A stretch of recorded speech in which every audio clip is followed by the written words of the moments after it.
बिस्मिल्लाहिर्रहमानिर्रहीम। Welcome to your own show. हम और हमारी ज़ात के नए एपिसोड के साथ जी आपकी खिदमत में हाजिर हैं। प्रोग्राम आपका है, आप ही के दम से चलता है और आप ही के संग जो है वो आपके मसले मसाइल में हम उस पर बात करते हैं। तो जी प्रोग्राम का आज आगाज़ करते हैं। पहले नंबर 1 कि फ्यूचर क्या है, स्पेशली कंज्यूमर साइड के ऊपर और स्पेशली एग्रीकल्चर के ऊपर कैसे हम देख रहे हैं कि फ्यूचर क्या बनने जा रहा है। आईएमएफ का वक्त पाकिस्तान पहुंच गया है। पाकिस्तान की जो इस टाइम सोइंग है वीट की, उसके क्या चैलेंजेस आ रहे हैं, इसके साथ साथ क्लाइमेट चेंज का क्या इम्पेक्ट आ रहा है। तो ये तमाम बातें आज के प्रोग्राम में इसी पे बात होगी। तो पहले जनाब, एक आईएमएफ आ गया, आके उसने अपना जो हमने पहले भी कहा था कि डंडा चलाने के लिए वो हैं, उनके हमने पैसे देने हैं। पैसे $7 बिलियन हैं, तकरीबन 3 साल का प्रोग्राम है। लेकिन अभी से ही पहली ही शशमाही के अंदर ऐसे क्या हुआ जिस वजह से ये उनका आना पड़ा उनको मार्च की बजाय नवंबर में। तो सबसे पहले जी बात उसी पे करेंगे। बात यहाँ से शुरू होती है कि 400 बिलियन रुपीस जो हैं वो आईएमएफ ने जो टारगेट दिया था गवर्नमेंट को, गवर्नमेंट उसके ऊपर शॉर्ट हो गया है। इसी वजह से वो भागे भागे आए हैं जी कि हमें अपना पैसा दिया तो पैसा आप कहाँ से लेंगे। इन्होंने कमिट किया हुआ था कि 1 जनवरी से हमने एग्रीकल्चर टैक्स लगाना है। उस टैक्स की वजह से आपको नज़र आया कि पिछले साल के मुकाबले में जब उन्होंने अभी जीएसटी लगा दिया है गवर्नमेंट ने ट्रैक्टर के ऊपर, तो उससे उसकी कीमतें ऊपर चली गई हैं। इसके साथ साथ ये हुआ है कि ट्रैक्टर जो पहले ही नहीं बिक रहे थे, पिछले साल के मुकाबले में आधे से भी कम ट्रैक्टर इस साल बिके हैं, जिस वजह से कि किसान के पास पैसे नहीं है। किसान अब ना अफोर्डेबिलिटी कर सकता है, कर्ज़ा बहुत महंगा है। पहले जो था वो पीएम किसान पैकेज चल रहा था, यूथ पैकेज चल रहा था, उसमें लोगों ने चीज़ें ली। लेकिन अब अभी तक जो ग्राउंड रियलिटी ये है कि लोगों के पास अब वो पैसा नहीं है कि वो इन्वेस्ट कर सकें एग्रीकल्चर के अंदर। अब उसका खमियाजा जो उनसे है वो आपको नज़र आ रहा होगा कि वो कंज्यूमर साइड पे भी आएगा।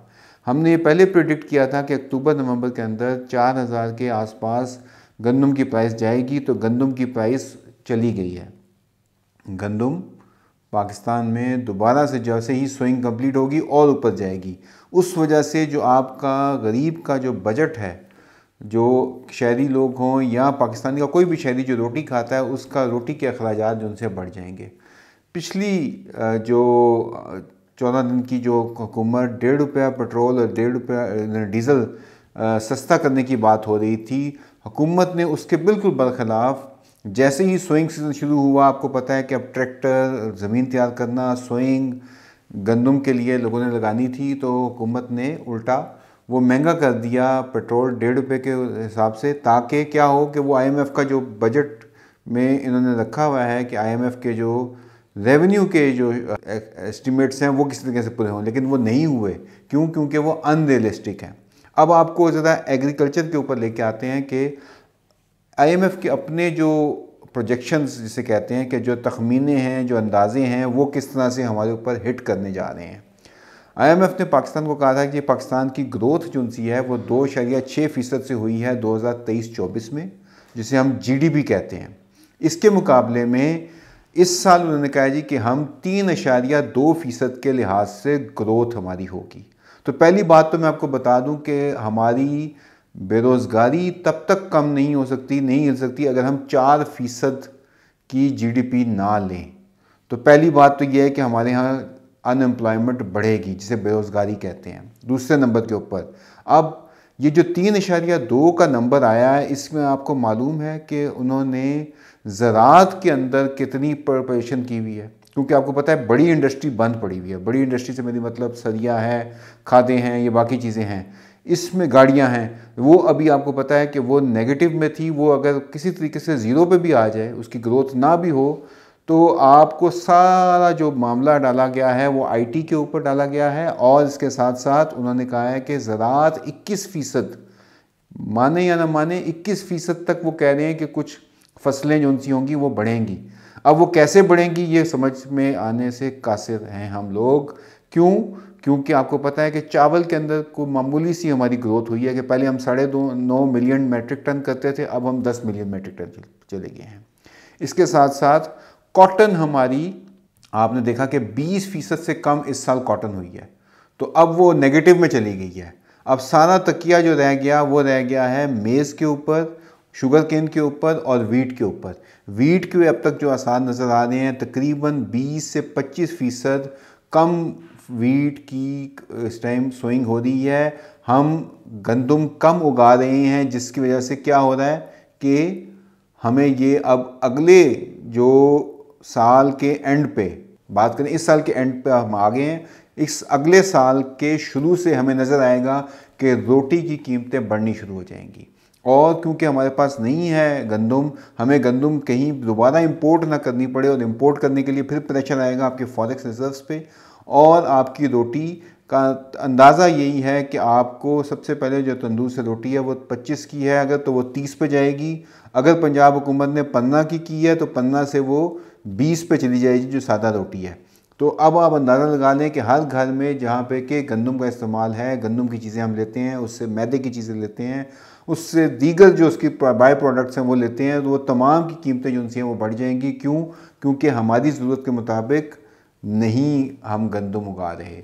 उससे क्या होगा? उससे ये होगा, वजह क्या है जो बुनियादी इसकी जो रूट कॉज जिसे कहते हैं कि जड़ क्या है इस मसले की? जड़ ये है कि हुकूमत ने अभी तक जो सपोर्ट प्राइस अगर वो पहले ऐलान कर देती या वो फेयर होती, अगर ये गलती 3900 की जब की थी 2022-23 में हुकूमत ने, वो 3900 की नहीं थी, होनी चाहिए थी उसको तकरीबन 3200 पे होना चाहिए था।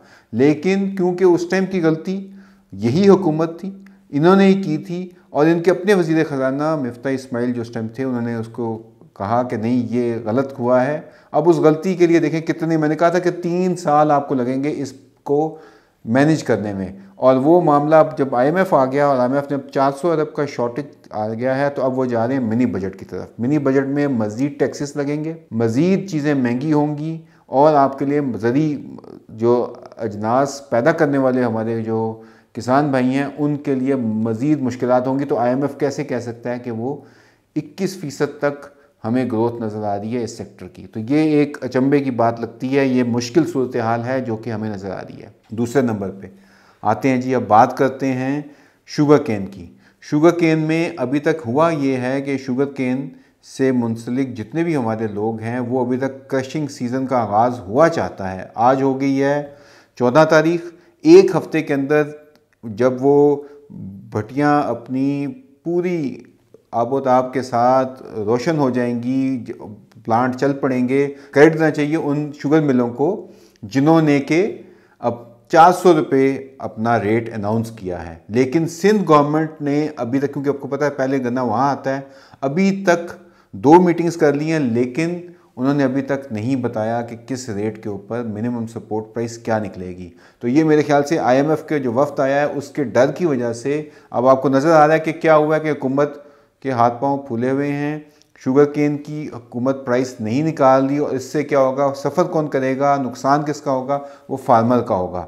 तो हम इस बात को दोबारा कहते हैं जी कि इसको कम से कम जो है 400 से 450 के दरमियान असूली तौर पर देखा जाए। जो हमने पहले भी बात की कि यूरिया महंगा, DAP महंगी, हमारी पोटाश महंगी, हमने के ऊपर जो डीजल खर्च किया वो महंगा, उन तमाम चीज़ों से क्या हुआ है कि आपकी जो प्रोडक्शन कॉस्ट है वो कहाँ चली गई है। लेकिन आप लोगों ने उसको मद्देनज़र रखते हुए अगर कीमतों का ऐलान नहीं किया तो फिर दोबारा ये जो ग्रोथ रेट है ये अनबिलीवेबल है, मान जाएं, अनबिलीवेबल है कि ये चीज़ अचीव हो सकेगी।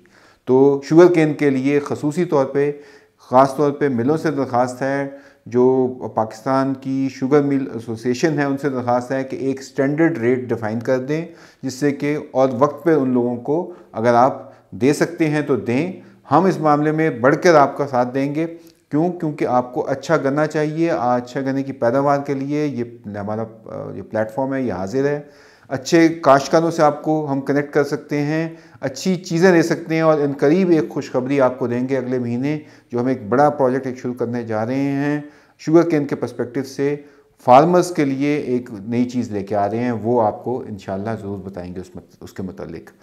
आगे जी बढ़ते हैं नेक्स्ट। अब आ गया है कि हमें देखें फर्टिलाइज़र, क्लाइमेट चेंज, ये जो स्मॉग आई हुई है, एक तो ये गलत मेरे ख्याल से थोड़ा सा हम जिस मुल्क में रहते हैं, ख़ुसूसन ये लाहौर या पंजाब या मुल्तान, जहाँ पे कि एयर क्वालिटी इंडेक्स इस टाइम बहुत ज़्यादा हो चुका है, दुनिया का सबसे ज़्यादा पॉल्यूटेड शहरों में हमारे शहर आ गए हैं। उसमें हमारा सबका कसूर है।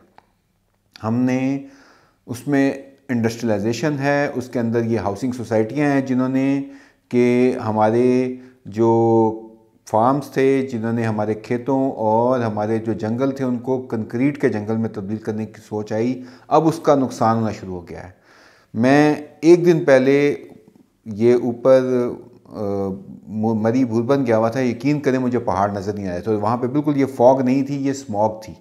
यानी कि इसके असरात, और उससे पहले मैं लाहौर में ट्रैवल किया, मैंने लाहौर से इस्लामाबाद की तरफ। यकीन करें कि भेरा के बाद हमें फॉग नज़र नहीं आती थी या स्मॉग नज़र नहीं आती थी।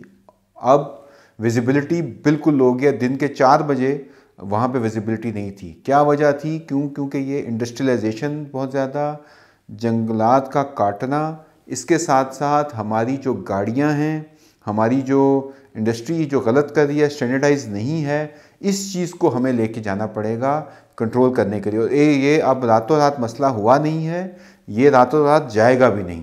जो हमारी लोकल प्रॉब्लम्स हैं इनके हल भी हमने खुद ही तलाश करने हैं। कोई बाहर से आके, कोई कोरिया से, जापान से या अमेरिका से आके आपके इस मसले का हल नहीं निकालेगा। हमने खुद अपने मसलों के हल निकालने हैं।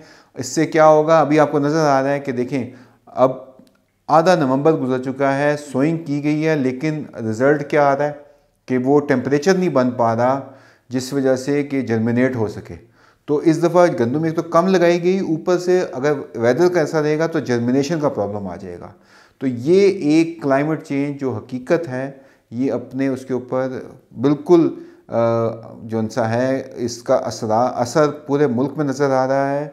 और इसको देखते हुए मेरे ख़्याल से हमें अब कोई ऐसे इक़दाम लेने चाहिए जो कि दूरदर्श हों, जिससे कि हम आने वाली जो हमारी नस्लें हैं उनके लिए बारे में सोचें। वरना अगर नहीं सोचा तो बड़ा मसला आ जाएगा, हो सकेगा। इस सिलसिले में मेरा ये ख्याल है कि हम इस चीज़ को प्रमोट करें, जो हम अनफेयर यूजेज है खादों का, पैसे पे भी हो रहा। हमारी फास्फोरस की खादें, डीएपी क्यों इस्तेमाल होती है? चलें, अब डीएपी इस्तेमाल होती है। डीएपी हमारी फास्फोरस 46% है उसमें। इसके साथ साथ अगर आप देखें तो नई जो चीज़ें आ चुकी हैं और उनका ठीक इस्तेमाल जो उनसा है वो हमें प्रमोट करना चाहिए। आपको मालूम है कि ब्राज़ील भी एक एग्रीकल्चर कंट्री है। वहाँ पे बायो पेस्टिसाइड्स और बायो फर्टिलाइज़र्स का इस्तेमाल दुनिया में सबसे ज़्यादा, जो देख लें कि नुमायाँ जो हो गया है, वो वहाँ पे हो गया है। उस मार्केट पे अगर जाएँ तो मैं आपके साथ कुछ नंबर्स ज़रा शेयर करता हूँ आपके लिए। सोयाबीन की पैदावार में वो इस वक्त सबसे ऊपर है, ब्राज़ील जो सा है। और उसमें अगर देखें हम तो उन्होंने जो ब्राज़ील ने वहाँ पे जो बायो प्रोडक्ट्स हैं जो एग्रीकल्चर की, उनका जो इस्तेमाल है वो अगर आप देखें तो मैं आपको नंबर्स देता हूँ कि उसको वो कहते हैं कि ब्राज़ील जो है ना इस टाइम हीरो बन गया है बायोलॉजिकल्स का। यानी कि तकरीबन उनकी कोई बायो पेस्टिसाइड की ही 180 मिलियन डॉलर को पाकिस्तानी तकरीबन कोई 250 अरब रुपए बनते हैं, जो कि उनकी एनुअल ग्रोथ जो उनकी है वो तकरीबन 57% यानी कि 57% उनकी ग्रोथ है इस बायो पेस्टिसाइड मार्केट के अंदर। और इसके असरात जो उनसे हैं, 14% जो उनसे हैं माइक्रोबायोलॉजिकल यूज़ कर रहे हैं, वो 66% वो जो उनसे माइक्रोबियल यूज़ कर रहे हैं। इसके साथ साथ 13% वो biochemical, bio fungicides, bio insecticides, bio miticides, ये तमाम यूज़ कर रहे हैं और वो रेगुलेटर्स के साथ यूज़ कर रहे हैं।